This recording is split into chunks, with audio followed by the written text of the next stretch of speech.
presentación del informe de renovables. Como sabéis, la presentación la vamos a hacer en inglés, aunque Heymi comprende español, pero prefiere hacerlo en inglés. Por tanto, we are going to switch to English, and we are trying to make this presentation 1 hour more or less. He's ready today. This is the third time, I think, Heymi is coming here to present this report. The report was issued, I think, in October this year. This is more or less the data. This year we did, we presented, I think, all the reports of the International Energy Agency. I think it remains just energy efficiencies. We are going to present in 18th of January this new report in the third. Well, this is you can download after this the presentation of Heymi, and you can download too this summary. It's open, it's free to download. This is very interesting. Something I recommend you because I read it. This is very interesting. This summary they have about this report of renewables who has improved all of this in bioenergy, in the different things, not just the traditional renewables, PV or wind. There are another like something like bioenergy, a big contribution to bioenergy and a big contribution to other parts of renewables energy. I recommend you to download this from the web of our International Energy Agency. Well, Heymi is the third, I think, 3 times he's coming here to present this. He is an engineer, he's a graduate for Istanbul. He's Spaniard, and this is something interesting, but he is going to present this in Spanish. After this, in English. After this, you can ask him whatever you want about the open history. It's open, and normally he answers everything you ask him about this report or about the international market on renewables. Heymi, the floor is yours. Thank you very much. You have this micro diameter. Thank you very much for coming. This is the IEA's Renewable Energy Market Report that looks at the short term, I will say 5 years. This is our IEA forecast in the coming 5 years for renewables in all sectors. So we do basically electricity, transport, and heat. And this analysis is actually feeding into our long-term analysis. You have summaries there, World Energy Outlook. Everyone is aware of that, IEA's long-term vision. I'm going to present a shorter-term 5-year outlook, how the renewables market will move. Before I start, I'd like to give you a few context points. So in 2014, 15, and 16, global CO2 emissions were flat. They did not increase, and we at the IEA was very hopeful and said that now we see maybe the renewables, the CO2 emissions will decline. But what happened in 2017, we saw an increase, and after we expect at the IEA that 2018 is going to increase again.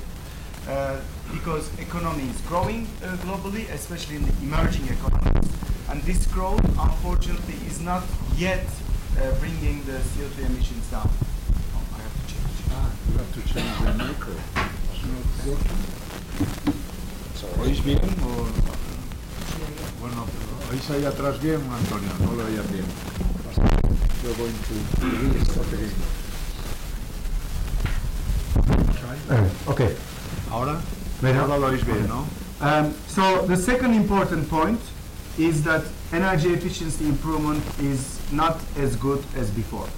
We track every single energy efficiency policy in the world, and we found out this year that 2017 that energy efficiency improvement is slowing down. So it's another bad news. The third bad news is expensive energy is back. Why do we say expensive energy is back? Because oil prices is not anymore at 30s, 40s, it's 60s, 80s in the recent months. Gas prices have increased, coal prices have increased, so we are seeing a different world than 2-3 years ago. The world is used to this kind of expensive energy world, but it's an important change. It can be good for renewables, because they become more competitive, but it's also bad for the overall economy in general. On the other hand, on the renewable side, solar PV capacity last year grew faster than any other fuel in the world, including coal and gas. It was about 97 gigawatts. It's the first time that one single renewable technology surpassed all the fossil fuel for net and gross additions. So it's an important thing. We saw an incredibly low auction prices for offshore wind, a record capacity growth as well along with it. Global electricity demand is moving much faster than the global energy demand, so we are electrifying many things, but electricity only represents a minority of the energy consumption, which I will come back, it's only 20%.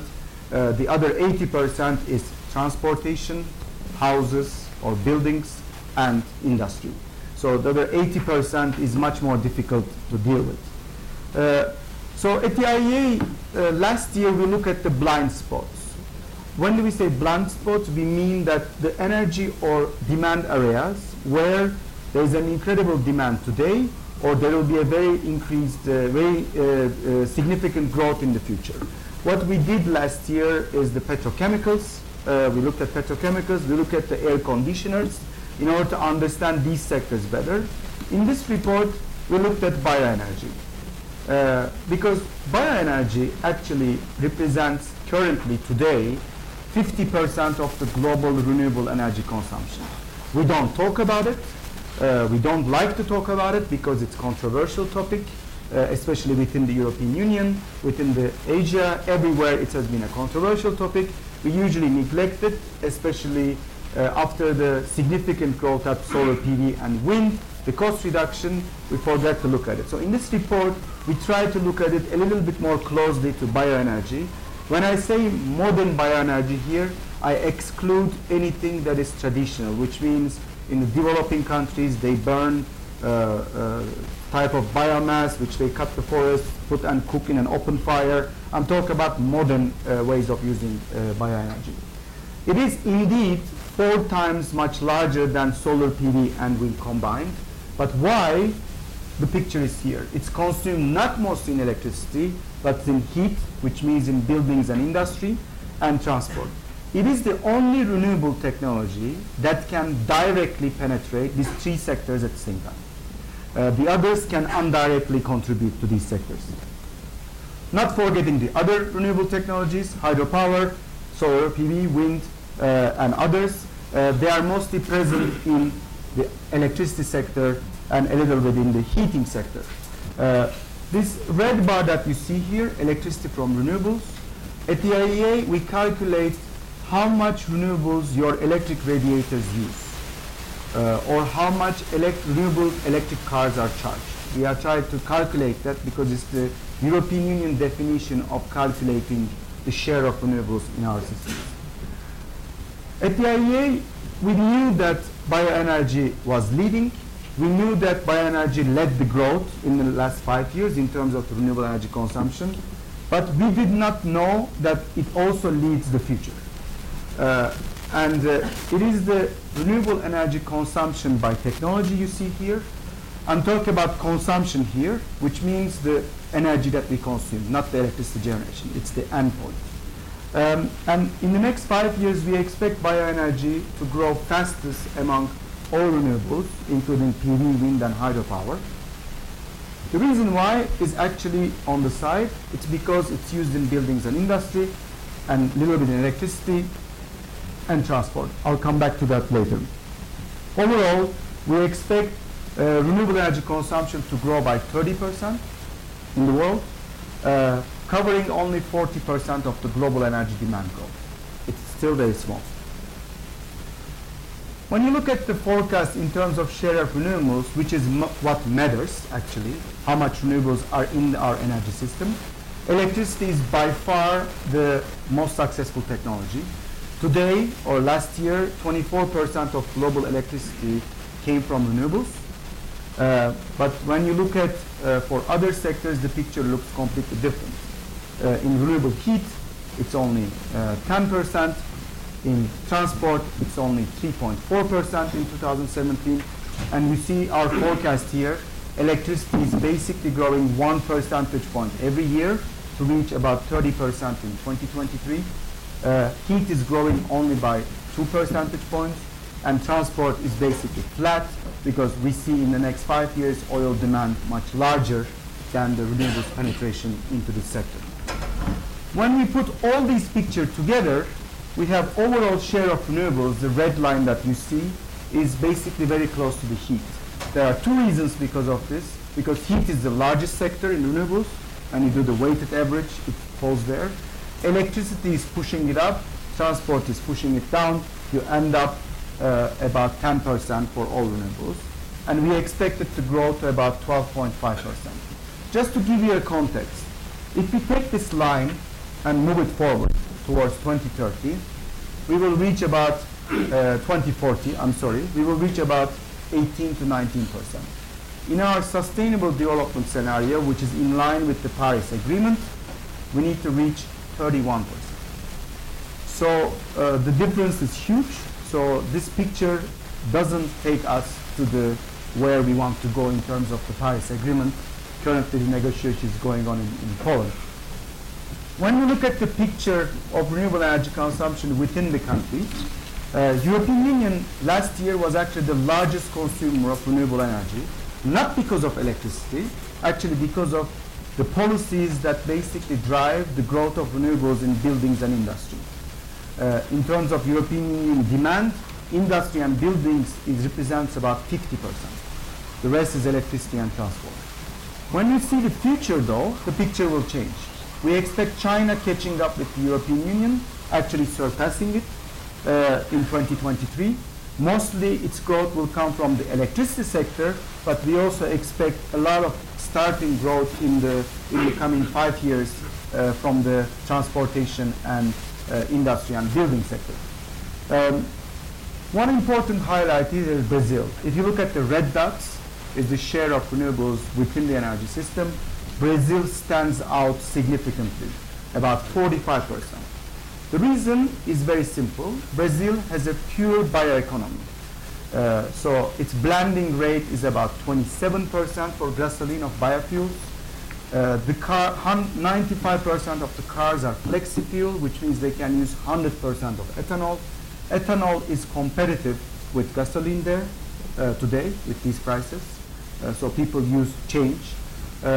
They use the sugarcane industry to produce electricity from the straws, and they have a huge hydropower generation. When you combine all of those, you see a bioeconomy plus hydropower will take you to about 45%. If you see that European Union target of 2030, which is about 32%, so this is a significantly larger amount that we see.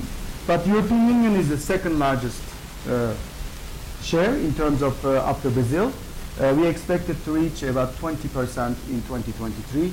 Obviously, people will look at me immediately, what about in 2020? Will European Union will reach the target, and so on and so forth. In our maintain forecast, this is not the case when you take all the sectors together. It reaches 2 years later in our forecast. So let's move to electricity a little bit. Probably most of the people are interested a lot on electricity. Every year we try to look at the policies driving renewable electricity growth. Whether they are defined competitively, which means the price of renewables defined competitively, such as auctions, versus fixed prices by the government, which means feed-in tariff, feed-in premiums. Between 2017 and 12 and 17, the capacity growth of renewables, only 20% came from competitively driving schemes. In our last year's forecast, with the European countries and other regions in the world moving to auctions, we expected about 40% to be coming from competitive schemes. In the next 5 years, in this year's forecast, we expect this to increase to 60%. This is mainly China is moving towards auction schemes, and many other countries in the world, after European Union, introduced auction schemes to define remuneration for renewable electricity capacity. The rest of 40% is not solar and wind, is mostly large hydropower projects, which are still in emerging economies, and their remuneration is defined with the government structure.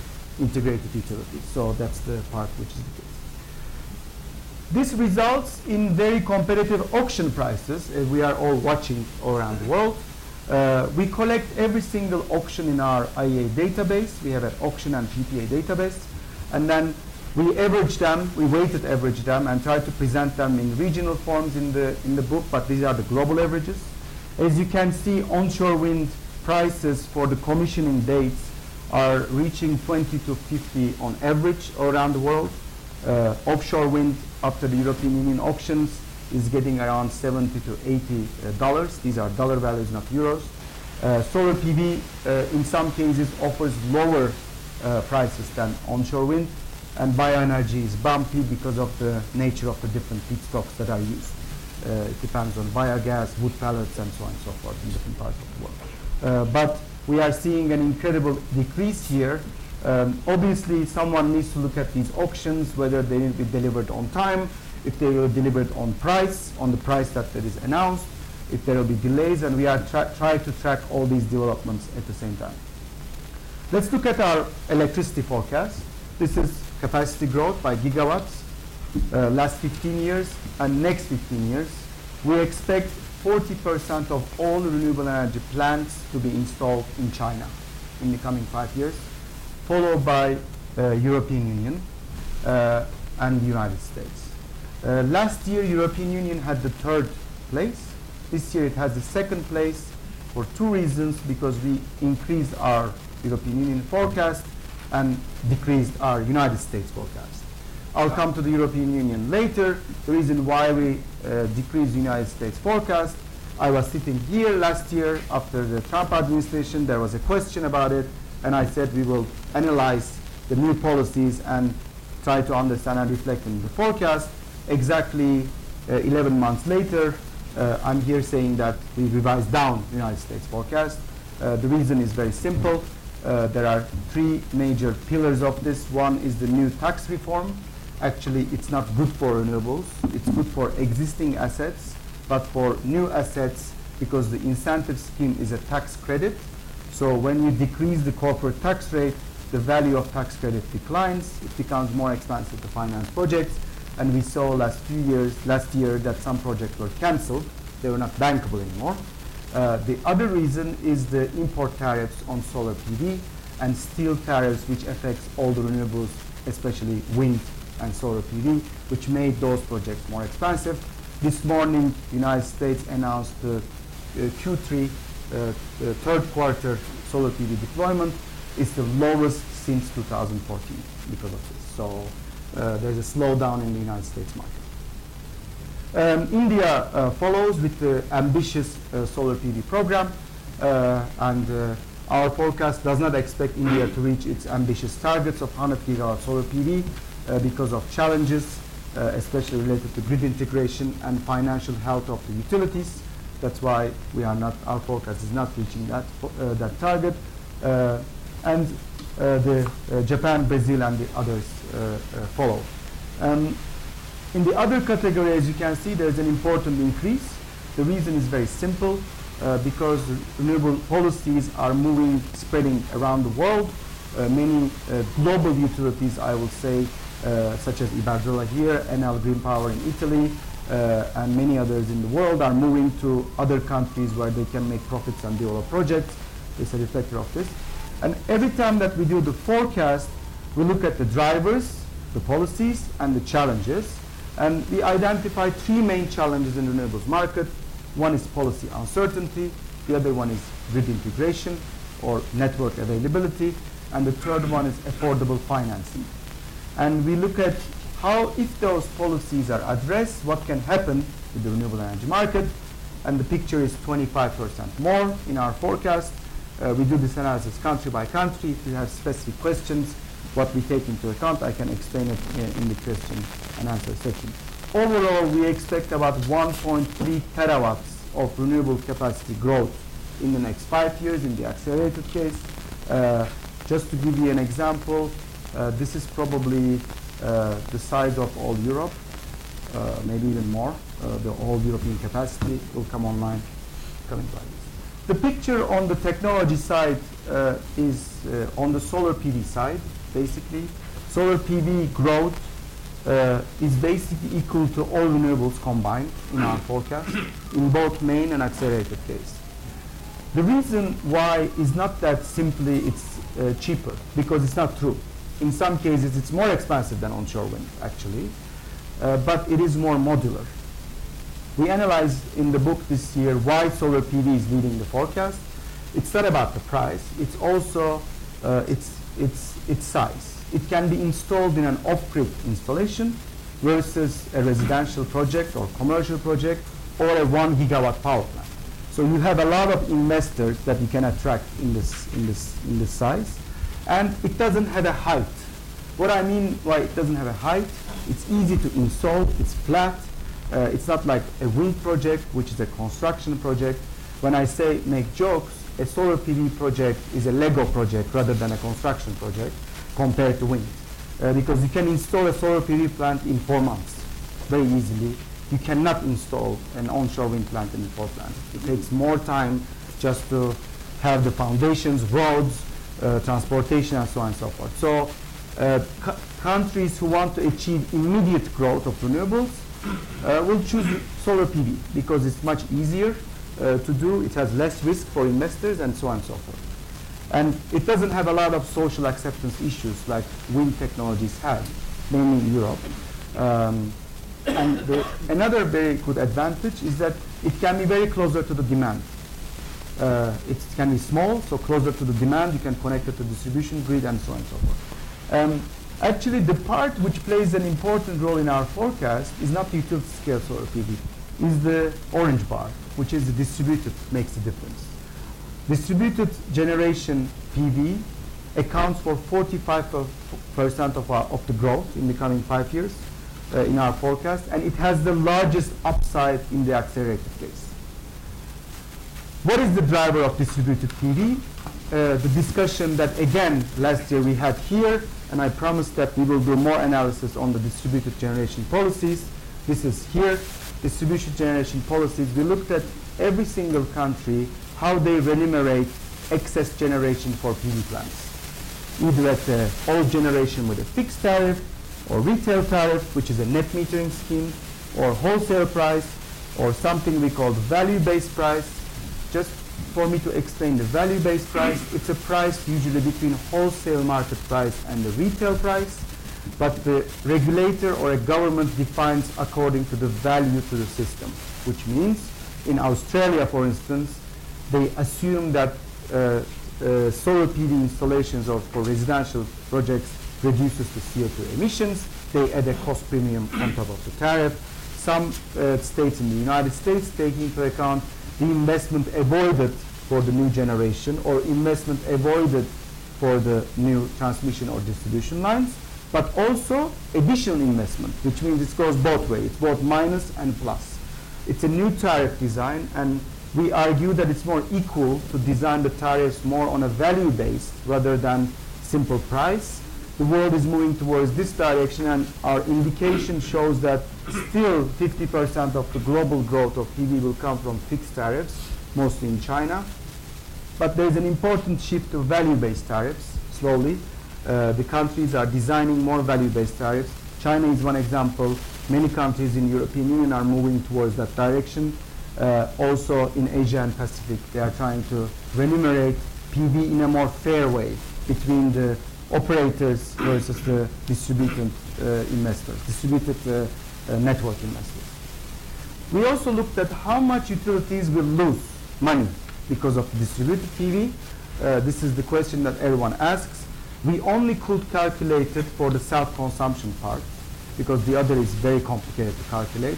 We looked at how much people will self-consume and how much utilities will lose pure way, completely, because you don't sell electricity.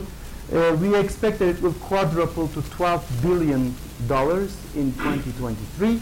Just to give you a benchmark, this is about 0.3% of the global bill collection business, which means all utilities bill collection put together. It sounds very small. It is very small, but this is a global picture. In a country, city, or small town, the effect on single utility may be much higher. For instance, in some Belgium, in some parts of Belgium, distributed PV penetration is 40%. In South Australia is 60%. So those utilities obviously will lose money in this picture, but global picture is completely different. We are far away from that. Just a quick look at the European Union. We revised up European Union forecast for two main reasons. One, many countries, including Spain, move forward with additional auctions. First, to catch up for the 2020 targets. The second reason is that European Union agreed on a much larger target, and last year, even before the agreement, many countries announced additional auctions to reach 2030 targets and longer plans. The one that is prepared right now in Spain, I think the preliminary plan is released. The actual plan will come later. There are a lot of discussions within the European Union these days for the governance of it, but overall they revised up our forecast. You can ask why the forecast is not growing. European Union doesn't need a lot of demand indeed. In our forecast, energy demand in the European Union is actually going down in the next 5 years. When you look at the overall energy, the reason is energy efficiency, not because of economic growth. Europe will take advantage of a lot of policies that were being implemented in the next 5 years. I mean, when I say decline, it's about 1 to 2% decline. It's a very small decline, but still it's not growing despite the GDP growth. Overall, onshore and offshore wind leads the forecast. The reason why you have up and downs in the additions is because we do the forecast by auction commissioning date, most of them. This year, for some countries, we added merchant plants. In Spain, we added some merchant plants, plus we added some corporate PPAs to our forecast because some companies prefer not to go to an auction anymore. They have a different business plan combining a corporate PPA, some merchant sales, and some other sales in the cross-border to make that happen. Some key policy actions that I presented to go towards the accelerated change. These are related to long-term visibility of auctions, better auction design reflecting the grid connection challenges, and repowering.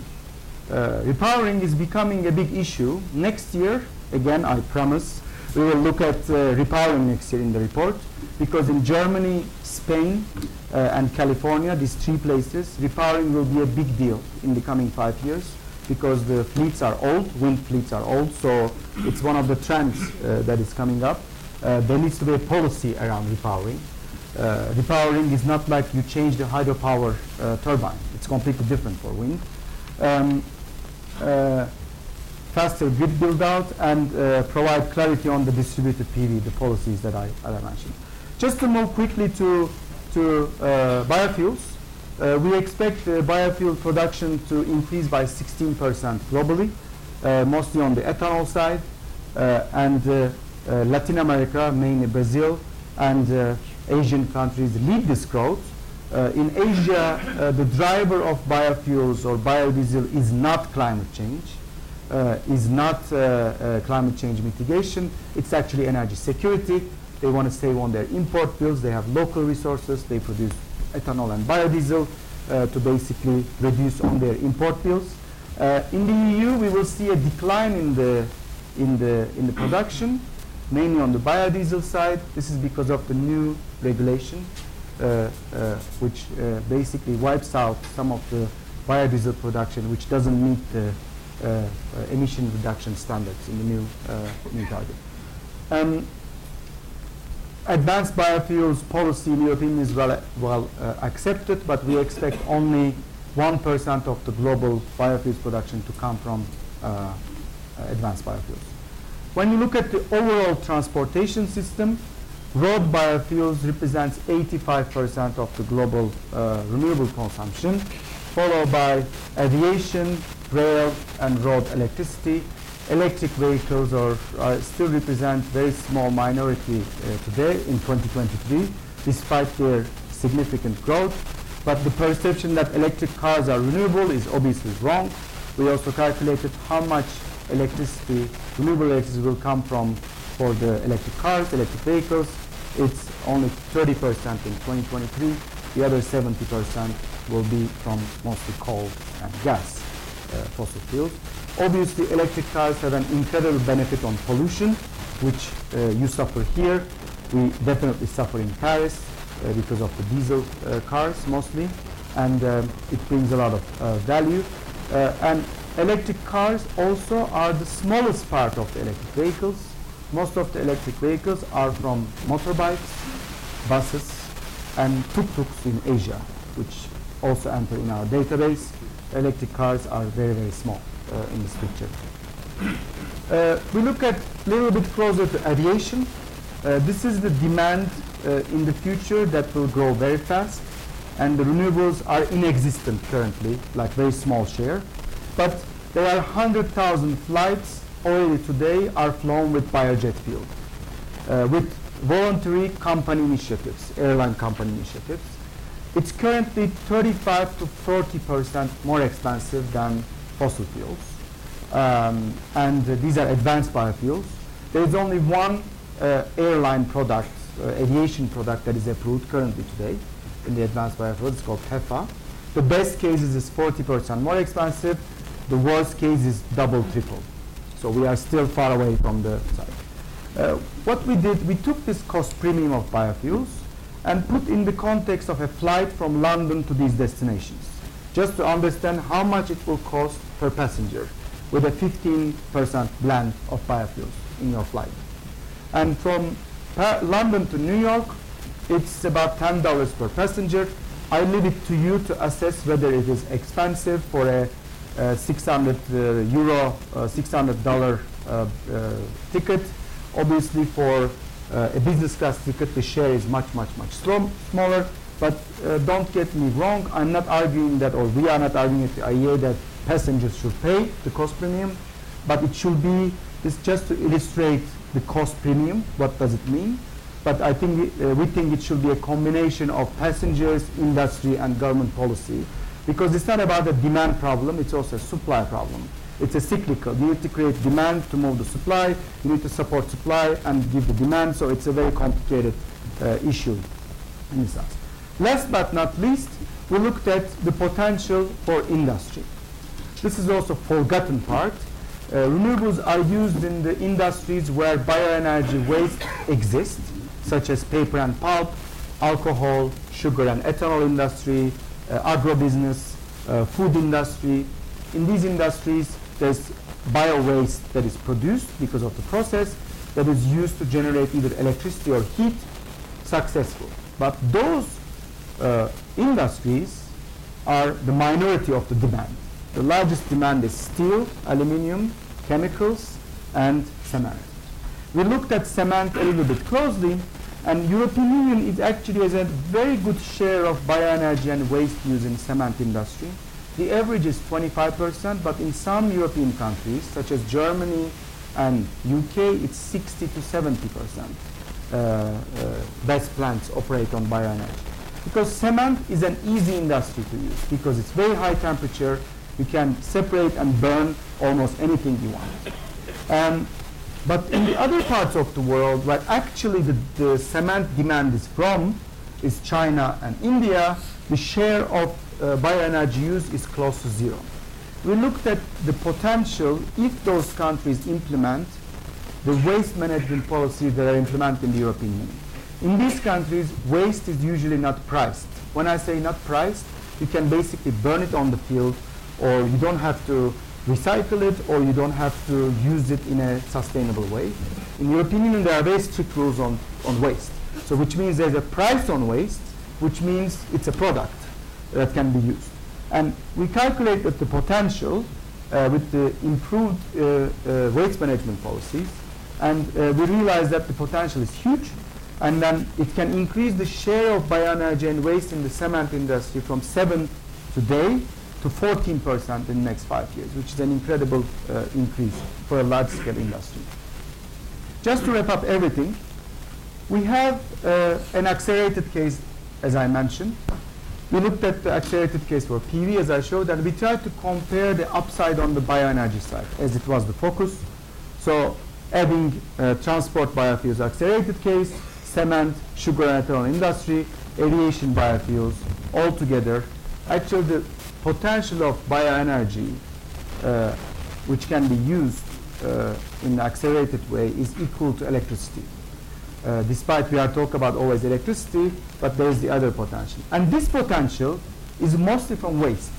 It doesn't require a lot of new land, new crops. Let me explain very quickly. Bioenergy and cement is mostly waste. Sugar and ethanol industry is waste. Aviation biofuels is current technology, uses animal fat waste. And road transport biofuels, some part of this is all either advanced biofuels or, which means from waste and residue products, or some of the other waste technologies that are used. In bioenergy for power, the 80% of the upside is from energy to waste electricity generation in Asian countries. So overall, in a sustainable context, we try to show that it has a lot of potential to be used.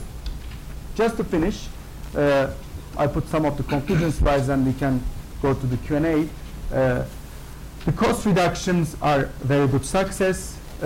Even though some of the renewables are cheaper than fossil fuels in some countries, this doesn't necessarily mean that they will be deployed. They have a different risk structure in terms of investment. So a market design and grid integration policies should follow that in order to come. In our forecast, we expect modern bioenergy to lead the renewable energy consumption growth in the next 5 years, but still a lot of potential remains in China, India, Brazil, and the EU. We repeat this, and I repeat it probably in the Q&A because some questions will ask. The only way to increase the share of bioenergy in our system is to use it sustainable way, to use the sustainable policies that are used in many parts of the world, which work.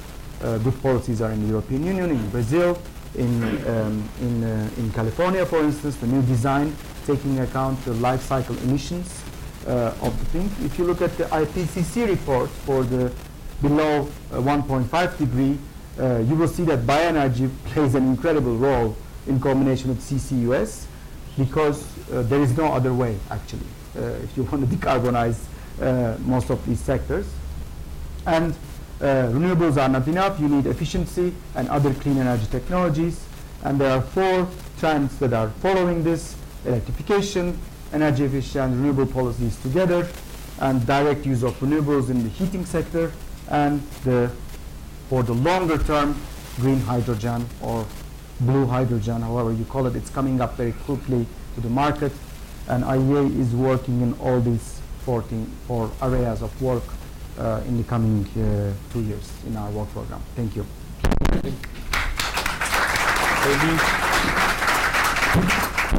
Thank you very much, Heymi. It's a pleasure having you here again. Well, you have shifted to bioenergy this year, no? A lot strong report on bioenergy. It was a focus this year. Yeah, it will not go. Next year we will have a different focus. Okay. You have answered some of the question the last year, but I hope you will have another question for this year, not the public. Okay, this is the time for the question from you to Heymi. Who is the first? Okay. Okay, you can introduce yourself and after this make a question.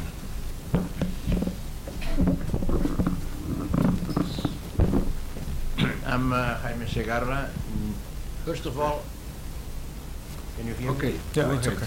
I'm Heymi Bahar. First of all, I want to congratulate and thank you for the presentation. I think it's very well concentrated and very interesting. But I have a very basic question. It seems to me that the deployment of the photovoltaic power is largely dependent on the ability to integrate it in the respective grids. Now, to achieve that, particularly with the actual political environment that tends to reduce or even eliminate the coal burning power plants and the nuclear fleet, it is essential to maintain some firm synchronous inertia in the system so that it can be regulated. Without these units, or with these units diminished significantly, it seems to me that the only way to achieve that is either by substantial development in inverters. In this regard, I would mention the experience in Australia that where they have tried what they call virtual inertia that has not been far from satisfactory, or else you need to go to solar plants that can store energy for, let's say, 10 hours or something like that. In this regard, I'm surprised that you have not included in your presentation the solar concentrated power, particularly in light of the expected cost reductions as shown in the projects of Dubai and Morocco. And I would appreciate very much your comments on these two things, the inverters and the solar concentrated power. Thank you. Thank you. So currently, very good question. Currently, solar PV accounts for 1.7% of the global electricity generation. And in our forecast, it only reaches 3.54%. In this 600 gigawatt growth means 2 percentage point increase. Very important jump, still very small in the global energy system. Just to remind everyone when we talk about this thing, it's an important growth. Many countries in our forecast, not only for solar PV, will move in the next 5 years towards the 10 to 20% variable generation. I didn't show this in my presentation because I have to select certain slides, but we have information on this I can share. We see that the generation is moving to countries where it's moving towards 10 to 20% solar and wind generation. So this creates slowly phase 3 and 4 as we call it. So it requires more analysis. It's not like you can optimize it in a simple way by the demand. So the one important thing is improving the operation in this, because there's a lot of places where the operation is not optimized in the system, and it's the cheapest way of integrating renewables. It can be very straightforward for some countries, but we are working a lot of other countries in the world where the largest growth is coming, such as China, India. It's really not in their complete radar, the optimized system, and the market doesn't allow the optimization. The next part which we see the largest potential is demand response before going into batteries or building new grids. There is an incredible potential related to energy efficiency, demand response, which is not used nowhere in the world.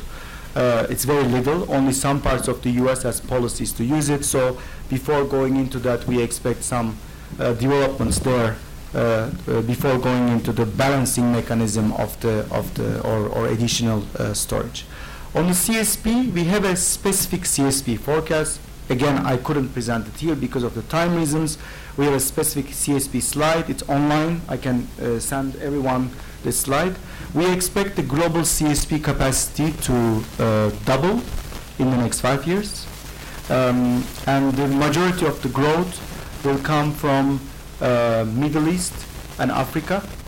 Currently, the largest CSP installed capacity is located in Spain and the United States, with mostly no storage. In the future, the trend will change. We will see more storage, 7 to 8 hours of storage facilities. But the problem with CSP that it's competing with solar PV. In many markets, there were ambitious CSP plans, but then solar PV prices dropped so quickly that some part of the CSP plants shifted to solar PV. So, but still in our forecast, especially in the Middle East and Africa, North Africa, and some India and China, we see a strong growth of solar PV with 7 to 10 hours of storage facility. Yeah. Okay. Some more questions about this one for this person. Hi, this is Camilo from Circuito. I would like to ask you about when do you think is going to be renewable plants, including energy storage? I haven't seen a point in your report. So, we don't. The problem that this report has is that it looks at renewables, and we don't want to enter into the storage thing. But this year we actually did. We calculated, compare the pumped hydro storage capacity growth. Again, it's online. I can send you the link. Pumped hydro storage growth versus battery growth, storage growth, including utility scale and distributed. And we expect that around 2019-2020, the battery storage market will be larger than pump storage market in terms of the capacity. As you know, the generation is a completely different picture. In terms of the potential generation of pump storage is hundreds and thousands times more than the PV, but in terms of the annual market for investment, this is becoming a significant market. If you look at World Energy Outlook recent results about the battery storage, IEA is actually more ambitious on the battery storage expansion compared to industry fields, which is rare in many cases. I would recommend you to look at the electricity storage battery forecast that we have, scenario that we have in the both new policies and SDS. It's much larger. It's exponential growth. Yeah. Some more questions? Heymi, I was interested in the slide with the steep decline of the prices of offshore wind. Yes. Will you forecast the big expansion for offshore wind? Because this is a steep decline. Yes. In prices.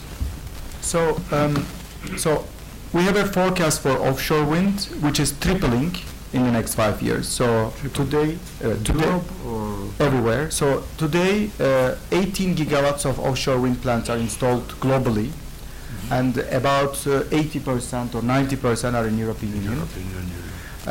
We expect to grow it to 52 gigawatts in just 5 years, so it's a tripling. But the growth also shifts. So Europe still leads the growth, but not about 80%, but about 50%. And fastly, offshore wind is moving to China, India proposed plans, Taiwan. Deep waters? Initially, not deep water, because there's still a lot of monopile or jacket potential even in Asia. And United States, which we revised up our forecast, there's an incredible potential in the East Coast United States, and now it's in the RPS programs. In New York and several other states in the East Coast are pushing. There's a 4 gigawatt of pipelines that is ready, and it is completely different than Europe, because the developers have to pay also the connection To the grid. to the grid. In the European Union, we all pay for the connection. The developer these bids don't include the grid connection cost. In the US, the policy is completely different. They build everything, including the port expansion for the thing. Yes. That's why it will be very expensive first coming years. Exactly. With this project. That's the French project. That's were auctioned in 2012. Yeah. Any question more to Heymi? Well, one person at the back. Thank you. It's Miguel Medina. It's a follow-up question on the offshore. You have referred to this database in which you are compiling all the information on the different auctions. When you look at the evolution of the cost of offshore, did you take into consideration the factor that you have just mentioned about the, who is paying for the grid connection? Because I think, if I recall correctly, in the case of the UK, it's the developer. In the case of Germany, the developer is not paying for the grid connection, so that will imply a big difference in the cost of offshore. And I just wanted to know whether you adjust for that in your calculations. Yeah. So we for these are only announced bids. You're right. In the UK, includes grid connection. In Germany, it doesn't. We have an levelized cost of energy estimations where we include all the costs in that. So that's the difference. But there is also an interesting policy in the UK. Developer pays for this, but then it sells it back. So it's not simply it builds it. The UK developed this to reduce the risk of the late grid connection. So the developer builds everything, then it gives the right back to the TSO. I think sells it in a price. And it pays for the usage afterwards. So it's kind of a different system. This is not taken into account, but we take it in our real cost calculations, that part. About 25 to 30% of the levelized cost of energy is from the grid connection in offshore wind, actually. It's quite high. Okay. Any question more? Okay, Heymi, thank you for coming. You can download for our web this presentation. I think you can download for the Executive IA, summary, yeah. this executive summary. This is very interesting to get it, no? And this is or you can buy. I think the big book. Yeah, the book is on sale, and the book comes with the whole Excel data, everything. This is for free. Okay. But the book comes with all the Excel data, everything that you see more detailed in the thing. Yeah. Okay, thank you. Thank you. Thank you for coming every day, and a big applause for him. Yeah. Thank you.